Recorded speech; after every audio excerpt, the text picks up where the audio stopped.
Olá, pessoal! Essa é a monitoria referente ao trabalho final da disciplina de Introdução à Demografia da professora Laura. Eu vou fazer com vocês, como sempre, a leitura do roteiro, e aí depois, ao final, tendo qualquer dúvida, vocês podem me procurar, ou a gente se reúne na sexta-feira também. Bem, esse trabalho, ele é um compilado de tudo que vocês já fizeram antes para a disciplina. Não vai ter muito mistério, porque literalmente vocês já trabalharam com todas as informações que ela está solicitando aqui.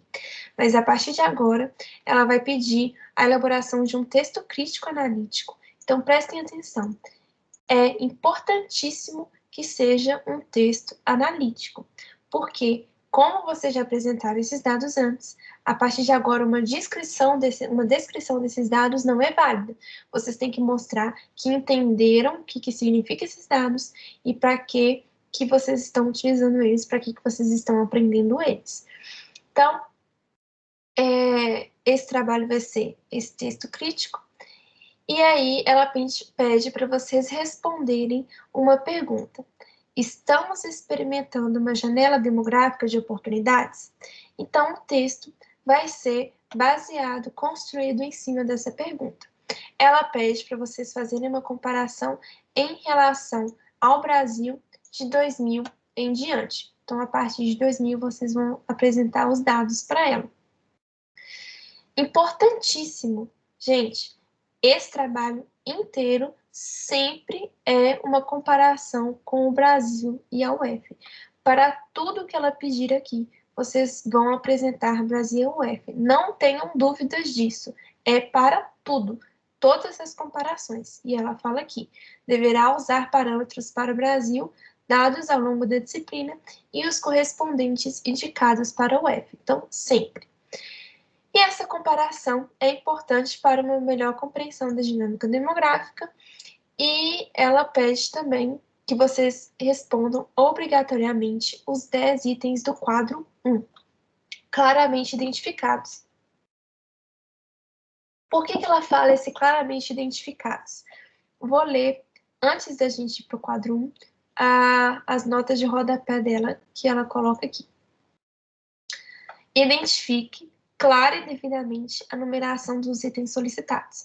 Então, enquanto vocês estiverem construindo o texto de vocês, ela pede alguns itens dentro do quadro 1, e vocês vão separar o texto de vocês de acordo com esses itens e vão identificar para ela.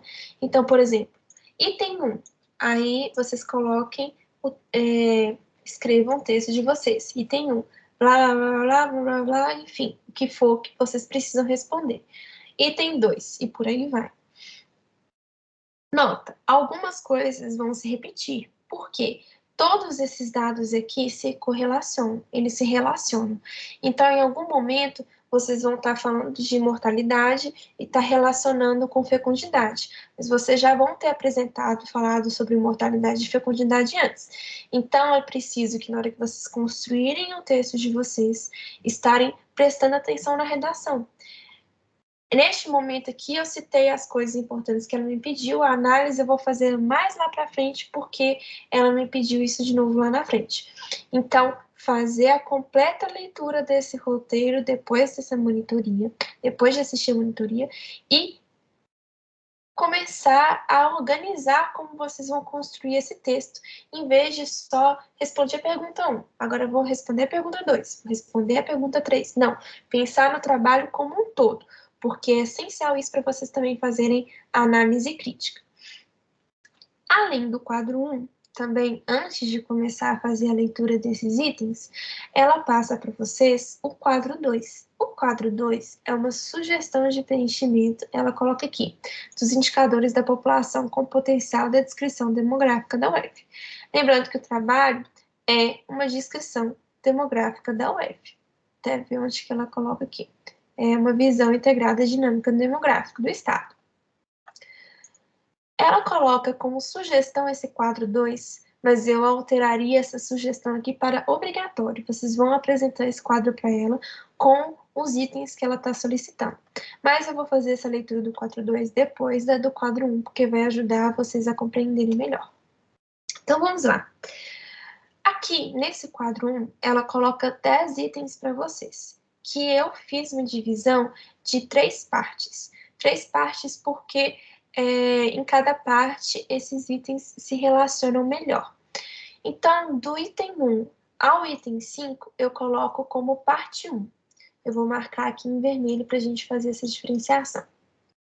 No item 1, ela pede para vocês uma análise da distribuição por sexo e idade da UF, sempre a partir de pelo menos o ano de 2010, que eu sugiro vocês fazerem a partir do ano de 2000, 2010 e o 2019, 2020, 2018, eu vou explicar isso mais para o final.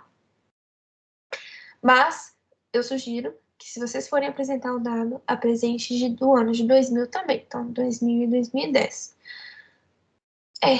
Aí, essa distribuição por sexo e idade da UF, vocês já trabalharam com ela durante toda a disciplina.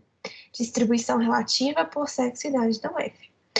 Essa distribuição relativa, a gente pode demonstrar através de, por exemplo, do gráfico que vocês apresentaram no trabalho de mortalidade, comparando as 3 populações, de pirâmides etárias, e tanto é que isso vocês podem representar desse jeito, que ela coloca aqui o item 1 ser construído com base explicativa de item 2, 3, 4 e 5, e o item 2 é logo as pirâmides etárias comparadas com o Brasil.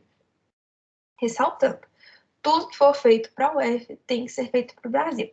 Então, vocês vão fazer essa análise da distribuição por sexo da UF, apresentando as pirâmides etárias do Brasil e da UF também, para os anos de 2000, 2010, 2020, por aí vai, os anos que vocês acharem necessário estar apresentando na análise de vocês. Item 3. Os 3 grandes grupos etários, menores de 15, 15 a 64 e 65 anos a mais. Não sei se vocês já perceberam aqui, mas tem semelhança com o trabalho que vocês já entregaram anteriormente. Vocês já apresentaram esses dados para ela. Então, precisa calcular de novo? Precisa encontrar de novo? Não. Busca lá no trabalho de vocês, coloca aqui dentro e faz a análise necessária. É trabalhoso, vai ter muita informação, mas grande parte deles vocês vocês já vão ter disponível em mãos para apresentar para ela por causa dos trabalhos anteriores.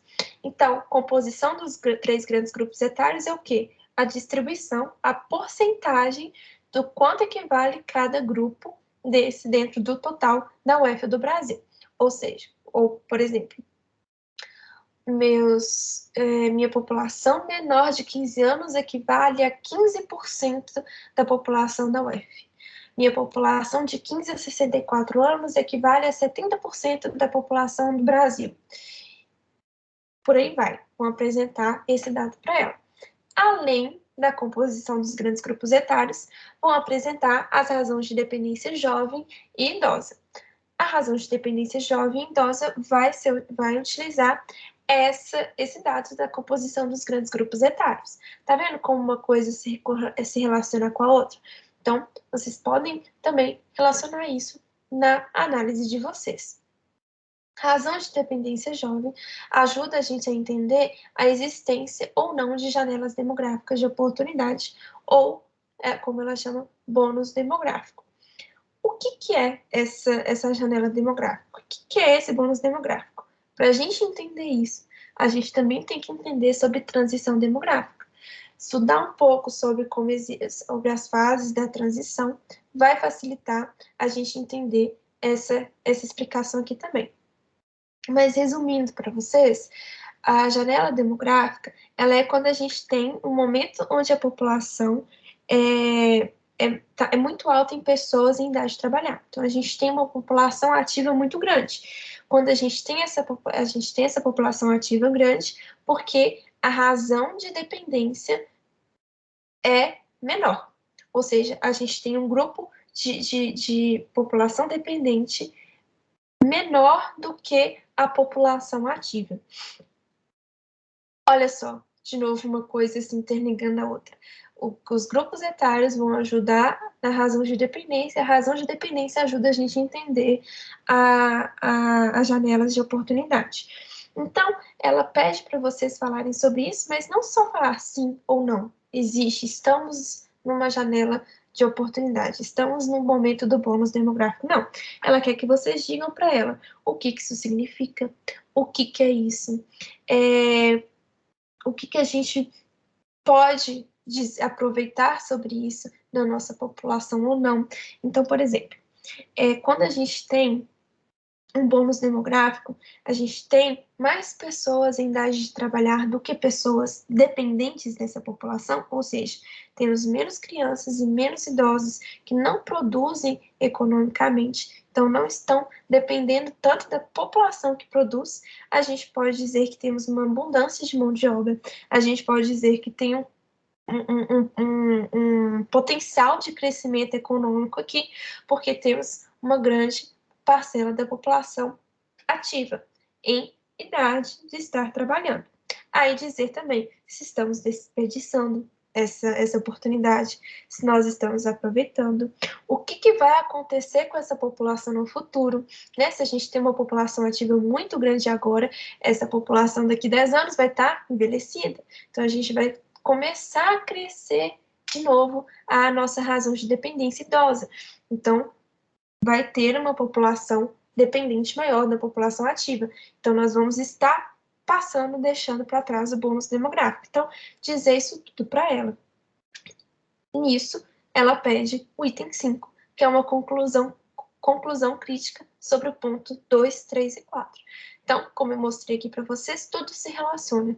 A distribuição da população, se a gente tem muitas crianças, se a gente tem muitos idosos, se a gente tem uma população ativa muito alta, definida por esses três grandes grupos etários e calculada através da razão de dependência jovem idosa, que vai mostrar para a gente se existe uma janela demográfica ou não. Então, uma coisa se liga à outra. Lembrando que na hora de mostrar as pirâmides etárias, vocês devem fazer uma análise dessas pirâmides etárias. Aqui nós temos uma base muito larga, minha população é muito jovem. Em 2010, a minha população já envelheceu e a natalidade diminuiu. Então, eu tenho a minha base achatou um pouco, já não nascem tantas crianças, mas o meu meio está ali gordinho. Em 2020, essa população vai ter envelhecido, então eu vou ter um alargamento do meu topo da pirâmide, ao mesmo tempo que talvez eu tenha mais achatamento da minha base. Enfim, fazer essa análise também do gráfico, tá? Uma análise descritiva, juntando com uma análise analítica, o significado disso para a população de vocês. Sempre em comparação com o Brasil, não esquecer. Enfim, item 1 ao 5 eu chamo de parte 1, item 6 ao 8 eu chamo de parte 2. Por quê? Nós trabalhamos agora com taxas de mortalidade e de fecundidade. Vou colocar aqui em roxinho. Então, no item 6, ela pede para vocês a mortalidade, a situação da mortalidade, com menção de algumas coisas que eu digo que são obrigatórias. Assim, digo não, são obrigatórias, ela mesma disse isso para vocês. Então, a situação da mortalidade, vocês podem apresentar a taxa de mortalidade, a taxa bruta de mortalidade, a taxa específica de mortalidade, porque isso vai ajudar vocês a demonstrarem, a mencionar os valores que ela pede, que é mortalidade infantil, esperança de vida ao nascer e a diferença por sexos mais relevantes para a UF e para o Brasil. Mortalidade infantil de 0 a 4 anos, o que isso significa para o Brasil? O que isso significa para a UF? O que essa taxa em si diz para o gestor? De 0 a 4 anos, de 0 a 1 anos, o que causa normalmente essa mortalidade, essa alta ou a baixa mortalidade? Então, fazer esses comentários para ela. Da esperança de vida ao nascer, vocês vão lá pegar na tábua de vida, explicar o que significa isso para ela também. Diferenças por sexo mais relevantes, lembrando que quando a gente faz a taxa específica de fecundidade, vocês apresentaram aquele gráfico logarítmico, com escala logarítmica, era fácil de visualizar que a gente tem uma sobremortalidade masculina. Então, com o tempo, a gente tem uma curva que começa em alta lá na mortalidade infantil, desce, e depois ela começa em tendência, né? Ela começa a subir novamente, e principalmente a mortalidade masculina, nessa idade jovem, de 20 aos 39 anos. Então, aqui, ela quer que vocês apresentem para ela essa diferença, essa principal diferença e o quão relevante ela é, explicar o porquê que isso acontece. Além disso, não só na juventude, como os homens também morrem mais cedo ao longo da vida. Então, a gente chega numa determinada idade da população que existem muito mais mulheres do que homens.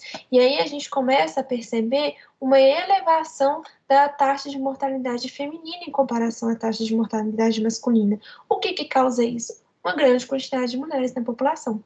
A gente tem mais mulheres morrendo porque existem mais mulheres na população. Então, isso também é legal de vocês apresentarem para ela, porque é uma diferença relevante entre os sexos. Além disso, ela pede também uma situação da fecundidade. Então, ela pede para mencionar valores de TFT, isso aqui está tudo fresquinho na memória de vocês, que é literalmente o trabalho dessa semana. Taxa de fecundidade total e dos valores da taxa de fecundidade específica no grupo etário de 15 a 19 anos. Então, a partir daqui, vocês vão apresentar para ela o resultado das taxas específicas de fecundidade, né, porque a TFT é gerada a partir da soma dessas taxas, e o que ela simboliza, o que ela representa. Taxa de fecundidade total, resultado é o quantos filhos, em média, uma mulher tem ao longo do período reprodutivo dela, se toda aquela corte, aqueles riscos submetidos naquela corte continuam constante ao longo do tempo. Então, o que isso significa no país e na UF? O resultado, qual que é o resultado ideal? Onde tem reposição e crescimento da população. Qual que é o resultado da UF? Está maior do que essa taxa que a gente precisa para repor a população? Ou está menor? O que significa esse número? Da mesma forma, ela pede aqui a taxa específica de fecundidade. Ela coloca taxa de fecundidade, mas a gente entende que é específica porque ela pede um grupo etário específico, que é o 15 a 19 anos. Por que ela pede esse grupo etário? É um momento, é a idade das mulheres jovens, adolescentes. E aí a gente tem um problema que pode ser apresentado como a alta natalidade, a alta fecundidade nessa idade, que é a adolescência. O que está acontecendo aqui? É falta de escolarização? É falta de oportunidade? O que essas meninas estão perdendo com essa maternidade precoce? Elas estão parando de estudar, elas estão parando de trabalhar, apresentar esse problema para elas, tá? Para ela, ou não, se não tiver um problema, na UF de vocês. E a menção do processo migratório. O que acontece? Em alguns estados no Brasil, a gente está tendo um alto processo migratório. Então, estão indo, aquele estado está sendo muito povoado por pessoas que estão vindo de fora. Então, aquela população ali está crescendo. E, principalmente, quando existe esse processo migratório, normalmente vai uma população jovem, uma população mais jovem que está migrando para dentro desse estado. Junto com isso, está entrando, então, mulheres jovens, mulheres na idade fértil delas, o que pode causar um aumento da fecundidade naquele estado. Então, também é interessante dizer que se estiver acontecendo um processo migratório no estado de vocês podem associar uma coisa com a outra na situação da fecundidade. Item 8. Taxas de crescimento da UF e do município capital comparativamente ao que acontece com o Brasil. Taxa de crescimento, vocês já apresentaram para ela também em outro trabalho, é apresentar aqui, dizer o que significa esse crescimento e associar a mortalidade e fecundidade a ele. Bem, então, parte 1 e parte 2 apresentadas é a parte mais rígida do trabalho em questão de dados. Na parte 3, eu estou dividindo essas partes, gente, por livre e espontânea vontade. Isso não é parte do trabalho, mas é para facilitar a compreensão de vocês. Então, no que eu chamo de parte 3, que essa é o item 9 aqui, é mais uma conclusão. Aqui vocês vão estar pesando bastante na questão da análise crítica. Aqui nessa parte, no vermelho e no roxo, vocês vão apresentar muitos dados para ela, tomar cuidado para não ficar extremamente descritivo. Mas na parte 9, aqui é totalmente crítico, vocês vão estar apresentando conclusões sobre o que vocês já demonstraram aqui anteriormente. Então, ela faz essa divisão do item 9 em A, B, C, D e E. É importante falar de todos esses itens, tá? Ela vai estar avaliando um por um. E lembrando também da nota de rodapé que ela coloca, identificar clara e devidamente cada numeração e cada item que ela solicitou. Então, no momento que vocês estiverem falando do item A, coloque lá, item A. No momento que estiverem falando do item E, vão estar citando o item E também. Enfim, um segundo.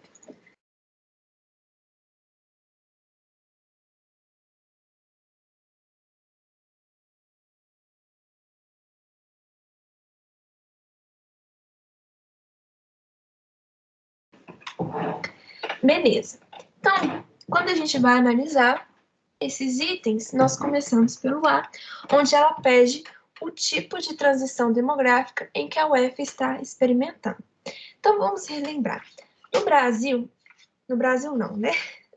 Existem 4 tipos de transição demográfica.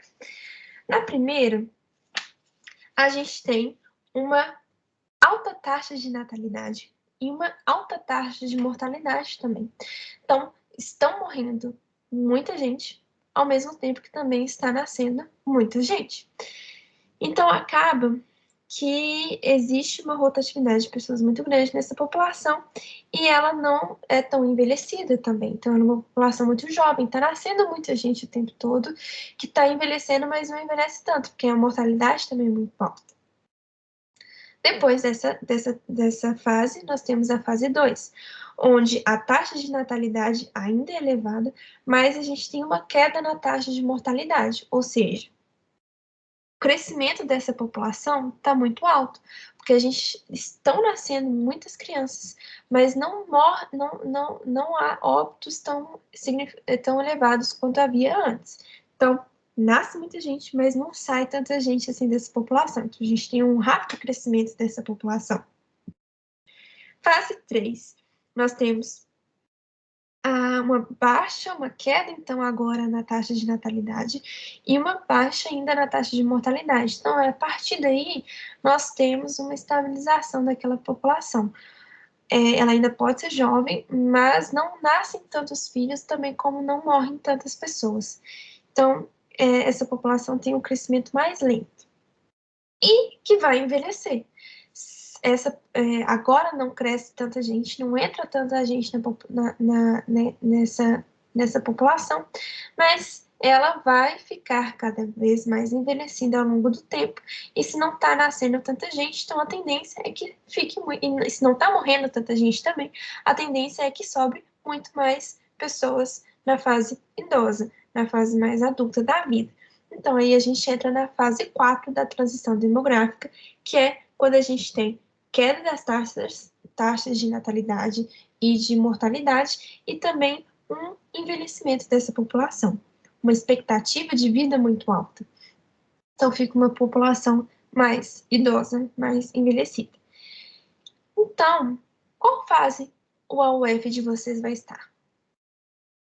É isso que ela quer que vocês respondam aqui para ela. Não só responder fase 4. Explicar o que é a fase 4, o que causa nessa fase 4. Porque principalmente ela vai pedir isso para vocês no item C. Ela pede a particularidade dessa transição demográfica com relação às políticas sociais, o papel da atuação da composição por idade da população e seus níveis de fecundidade e mortalidade. Então, olha só, o que eu falei aqui para vocês da mortalidade, da fecundidade, ela pede no item C para dizer sobre a particularidade dessa transição demográfica. Tá, ela pediu então aqui só o F, então tem que fazer só da UF? Não, tem que fazer o F Brasil. Tanto que tem que fazer o F Brasil, que ela sinaliza para vocês com um item específico para isso. B, as diferenças ou semelhanças com relação ao total do país. Então, identificar qual que é o período da transição demográfica que a sua UF está passando identificar qual que é o período da transição demográfica em que o país está passando, então o Brasil está, e fazer uma comparação uma com a outra, as diferenças ou as semelhanças de uma fase com a outra. E a partir daí, não só citar qual que é essa fase, vocês vão falar sobre as particularidades dessa transição demográfica, falando sobre os níveis de fecundidade e mortalidade. Olha só o que eu falei sobre a repetição no trabalho. Isso aqui vocês já falaram no item 6 e no item 7. Vamos falar de novo aqui, mas aqui agora com uma análise, com uma visão mais crítica, uma visão mais de conclusão sobre a situação do país e do seu estado.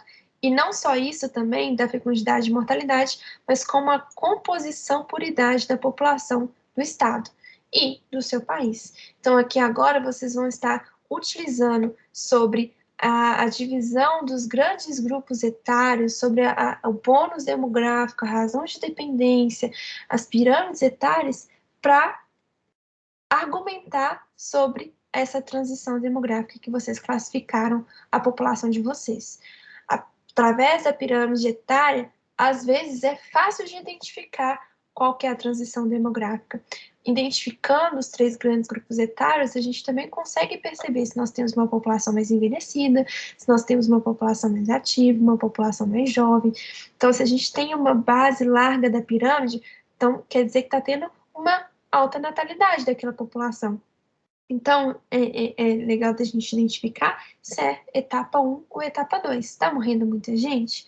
Essa população está envelhecendo? Ou seja, se ela está envelhecendo e ainda está nascendo muita gente, é possível que esteja numa transição demográfica de fase 2. Se a população é muito nova, não tem muita gente envelhecendo e mesmo assim ainda nascem muitas pessoas, é possível que esteja numa transição demográfica de nível 1.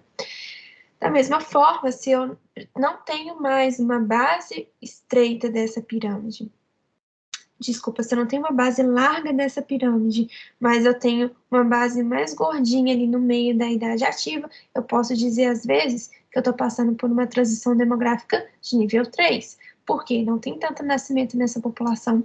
Tem um claro um envelhecimento também, porque o que era novo passou a ser ativo, né?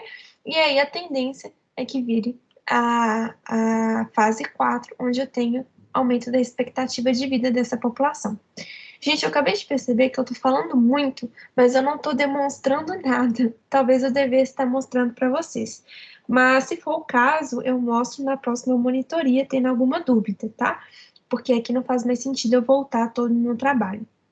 Então, eu vou só mais comentar mesmo. Enfim, item C é isso, falar sobre transição demográfica.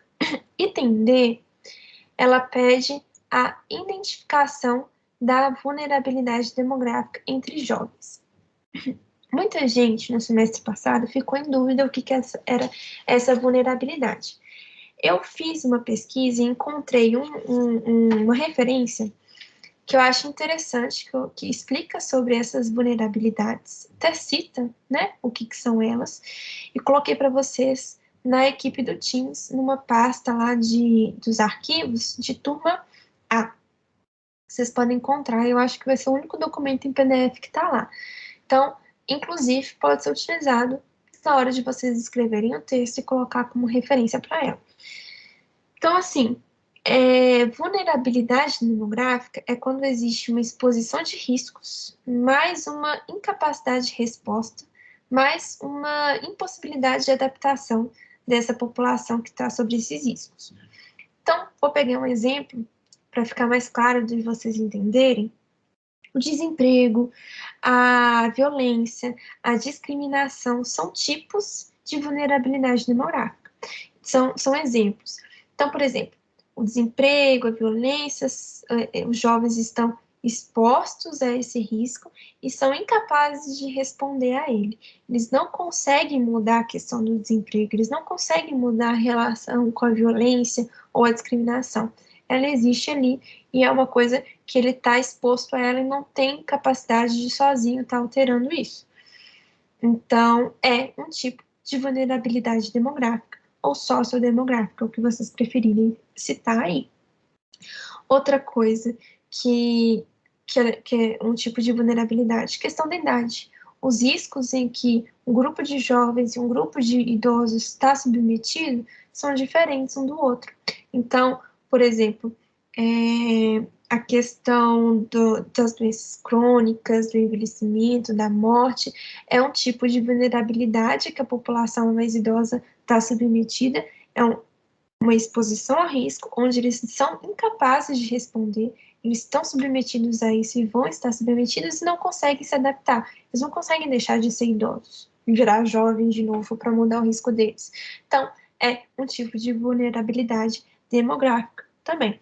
Então, vocês podem citar questões ambientais, econômicas, fisiológicas, psicológicas, a questão de crise, desemprego, essa questão da idade, outras questões sociais, o que vocês acharem melhor aqui para comentar sobre a vulnerabilidade demográfica entre jovens.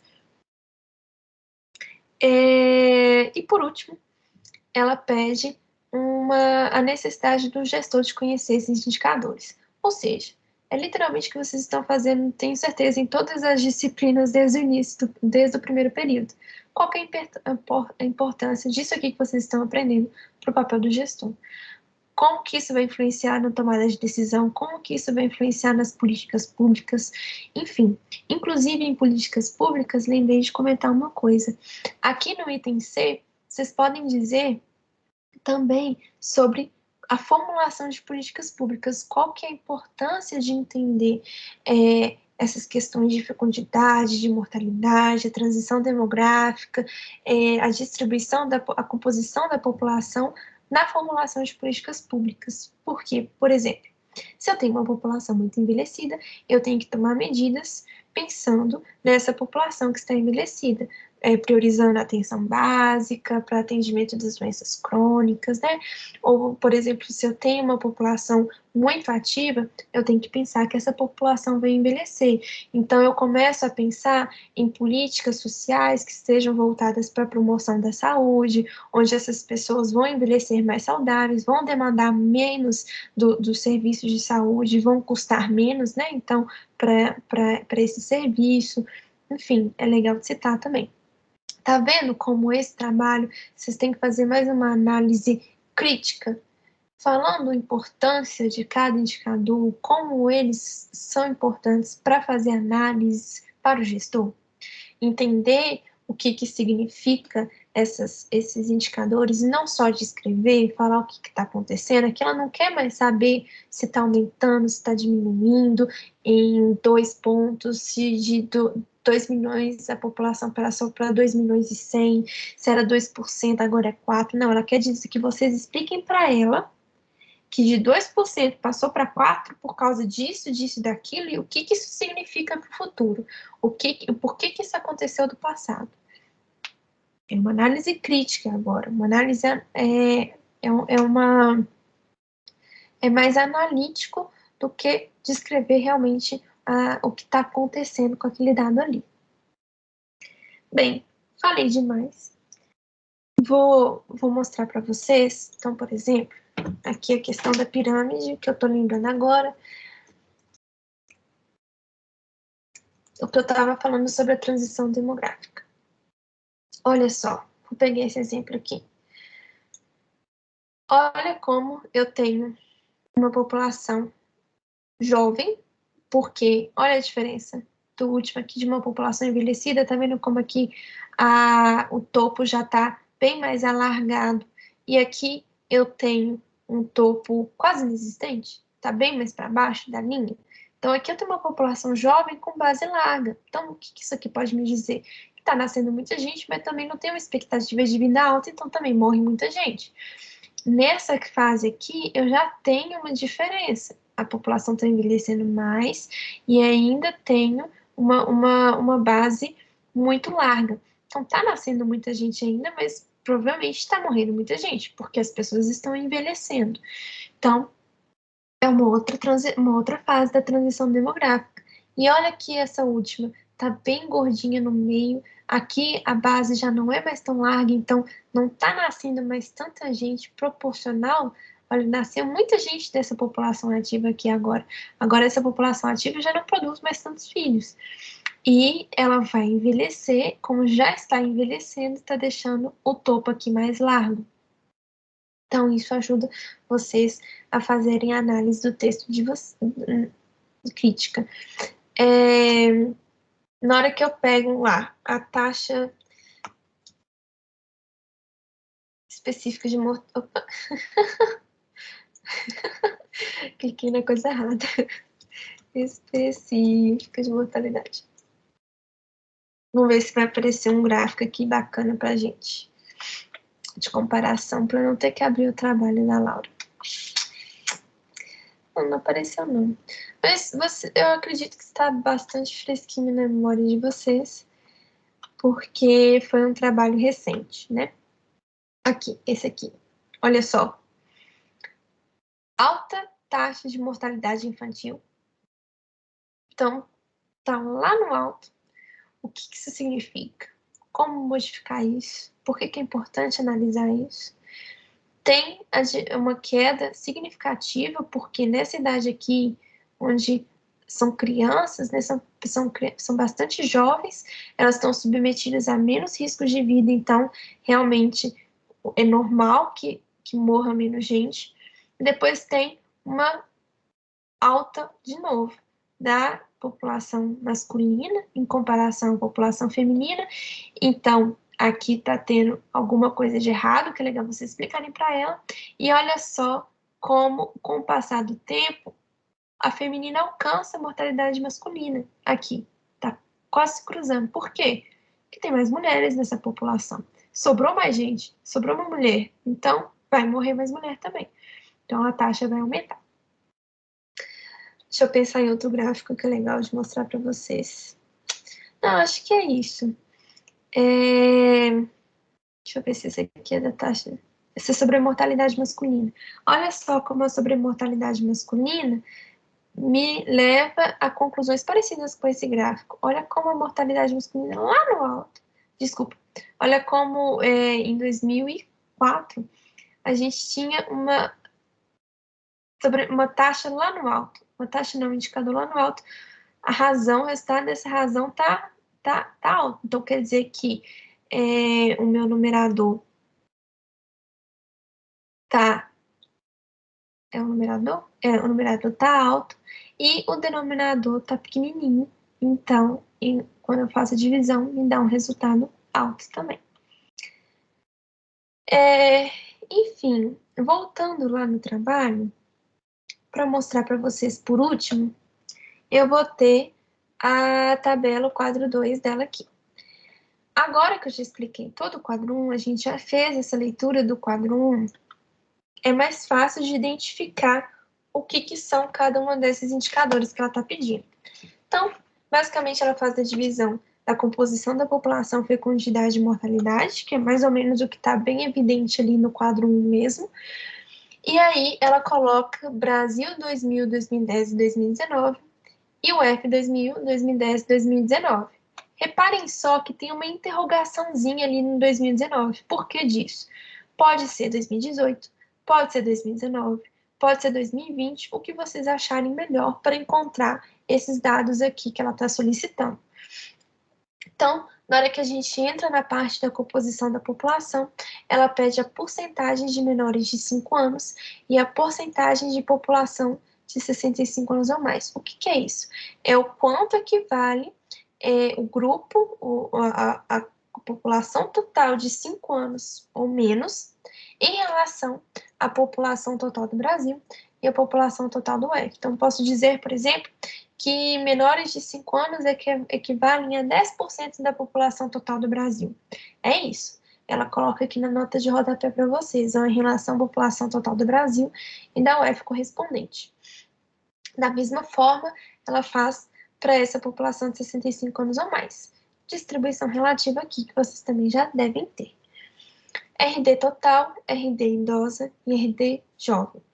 Razão de dependência. É isso. Também vão ter que apresentar no texto lá, e aqui ela já coloca para vocês. De 2000, 2010, 2019, Brasil UF. Apresentar nesses 6 períodos. Índice de envelhecimento ou razão criança-adulto. Isso aqui, eu acho, que talvez, seja uma das poucas coisas novas que tem nesse trabalho. Não me lembro dela ter pedido isso para vocês. Índice de envelhecimento é uma continha básica de razão, onde você vai dividir população de 65 anos ou mais, dividido pela população de crianças de 15 anos ou menos. Então, é pegar os grandes grupos etários, só que agora sem a população ativa, e fazer essa divisão. População adulta dividido pela população de crianças. População jovem, de 0 a 14 anos, e população idosa, de 65 anos ou mais. Beleza? É isso aqui, esse índice de envelhecimento.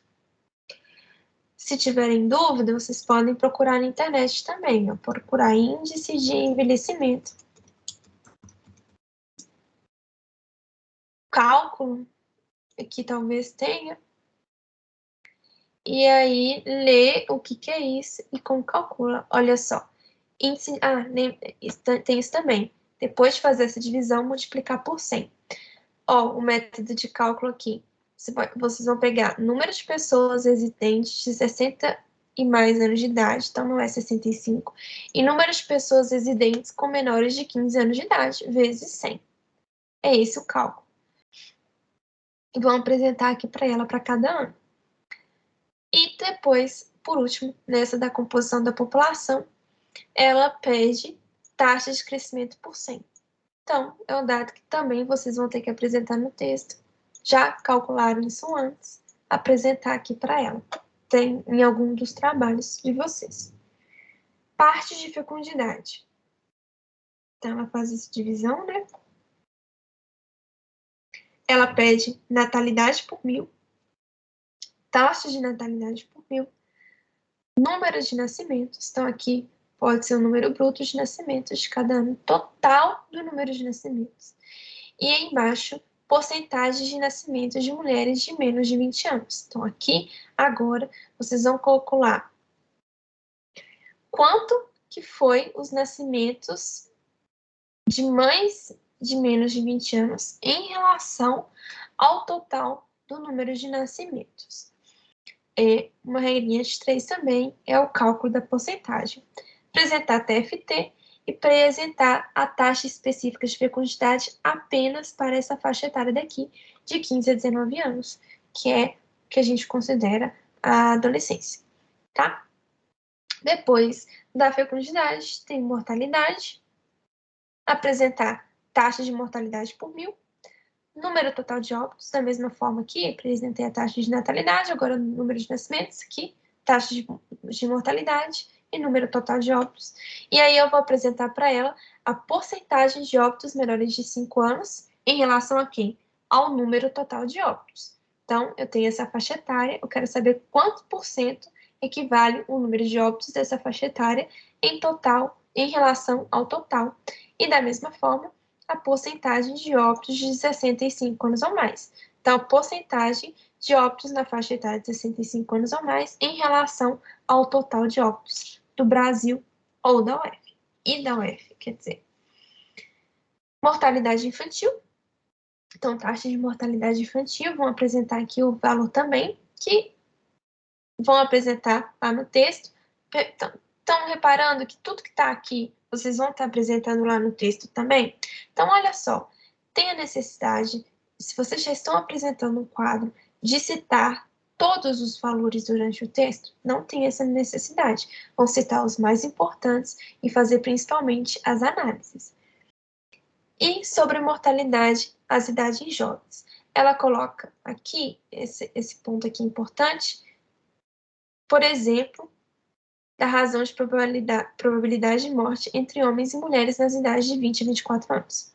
No trabalho de mortalidade de vocês, tem uma aba de sobre mortalidade, se tiver muita dúvida para calcular. Além disso, ela sugere aqui de 20 a 24 anos, mas vamos supor que na sua UF, a principal faixa etária de sobremortalidade masculina é de 25 a 29 anos.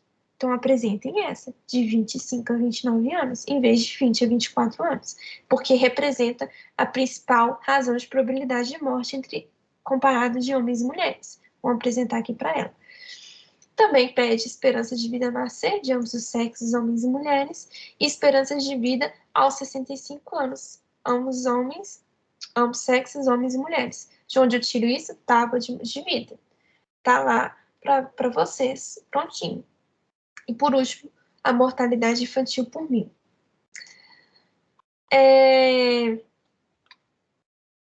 Foi corridinha essa monitoria, acho que pela quantidade de coisas que tinha para falar, mas é isso.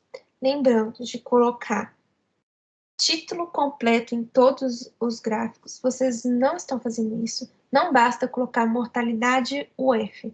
Não basta colocar mortalidade 2019. Quem está lendo o trabalho de vocês, a professora, quando for ler o trabalho de vocês, precisa entender que aquele gráfico ali se refere à taxa de mortalidade infantil de Minas Gerais no ano de 2000, 2010 e 2019. Título completo. Está me dizendo tudo que está naquele gráfico. Pode ser também numa tabela, preciso de título completo. Então, na hora que vocês apresentarem essa tabela aqui, vocês vão acrescentar indicadores da população com potencial de descrição da dinâmica demográfica da UF do Brasil para o ano de 2000, 2010, 2019. Título completíssimo, é assim mesmo. Lembrando de colocar em ABNT. Olha só como que a professora coloca. Quadro 2, quadro 1. Tabela 1, tabela 2, gráfico 1, gráfico 2, e assim por diante. Tem que ser assim, gente. Fonte debaixo de todos os gráficos, de todas as tabelas. Vocês não estão colocando isso também, independente se foi vocês que construíram, se estava na planilha da professora. Vocês devem colocar a fonte. A fonte é de onde o dado foi tirado para construir aquele gráfico. É necessário. Da mesma forma, no momento que vocês colocam a fonte, lá embaixo, nas referências, vocês vão colocar a referência completa. Referência não é link. Link não é referência. Vocês têm que colocar nome do autor, nome da reportagem, do título, do que for, ano de produção, enfim, a BNT completa. Link não é referência. Não está dentro da ABNT. Ela vai cortar ponto de vocês. Da mesma forma, do mesmo jeito que vocês colocam a fonte para o professor compreender de onde está vindo aquele dado, vocês devem colocar durante o texto de vocês a referência, a citação. Não é referência completa durante o texto. É uma citação, é um modelo diferente, é uma forma diferente de ABNT. Busquem isso na internet, aprendam a escrever em ABNT, aprendam a colocar o trabalho de vocês em ABNT, porque não é a partir de agora só a professora Laura que vai pedir isso. Tem professores mais exigentes do que ela em relação a isso, que corta mesmo, corta ponto e às vezes nem analisa o trabalho. Então é melhor vocês aprenderem a partir de agora, enquanto está cedo. Outra coisa que é sugestão minha, Wikipédia não é fonte.